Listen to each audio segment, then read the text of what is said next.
அன்பு தமிழக மக்களுக்கு வணக்கம். இன்றைக்கி என்ன சொல்லலான்னு பார்த்தீங்கன்னா, விஜய் அவர்கள் ஆட்சி ரொம்ப சிறப்பாகவும் இராணுவ படை மகளிர் படையெல்லாம் போட்டு தும்சம் பண்ணுறாரு. இதெல்லாம் பக்கம் வருது. ஒவ்வொரு செய்தி பார்க்கும்போது ரொம்ப பிரம்மாண்டமாக இருக்குது. அடுத்தபடியாக இந்த மகளிர் உரிமை தொகை பற்றி இன்றைக்கி சொல்லலான்றது யோசனை. அது என்னென்னு பார்த்தீங்கன்னா, விடுபட்டவர்கள்ன்றது ஒரு பாதி பங்கு இருக்குது. அதாவது 2.5 கோடி அட்டைக்கு 1.25 கோடி அட்டை தான் கிட்டத்தட்ட போடுறாரு. அதுலேயும் பார்த்தீங்கன்னா, அதில் என்ன பெரிய ப்ராப்ளம்னு பார்த்தீங்கன்னா, முன்ன தடவை எழுதி கொடுக்கும்போதே பாதி பேர் சொன்ன கம்ப்ளைண்ட்டு என்னென்னு பார்த்தீங்கன்னா, அங்கே வட்டம் மாவட்டம் அந்த மாதிரி ஆளுங்க வந்து மனு எழுதும்போது உட்காந்துருந்தாங்க, பாதி பேருக்கு வரல. அதனால் டிஎம்கே ஆளுங்களாக பார்த்து மட்டும் அந்த ஏரியாக்காரர்கள் எல்லாமே வட்ட மாவட்டங்களுக்கு தெரியும். அந்த ஏரியா டிஎம்கே ஆளுங்களுக்கு மட்டும் அந்த அட்டையை செயல்படுத்தி அவங்களுக்கு மட்டுமே தான் இப்போ பணம் வந்து மாதிரி சொல்கிறாங்க. மற்ற கட்சிக்காரங்க யாருமே வரல.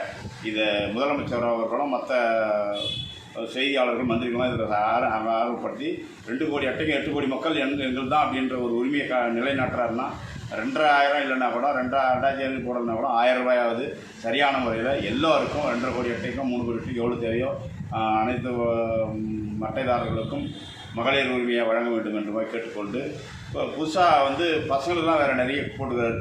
அதுக்கும் ரொம்ப நன்றி சொல்லிக்கிறோம். உரிமை தொகை மட்டும் இல்லாத ரொம்ப சிறப்பான ஆட்சி, நாளுக்கு நாள் வந்து மெருகேறி ரொம்ப அருமையான ஆட்சி பண்ணுறாரு. எதிர்கட்சிகள் குழப்பமில்லாத நல்லது பண்ணி போகணும். இதை சிறப்பான செயல்பட விஜய் அவர்களுக்கும் ரொம்ப நன்றி. வணக்கம்.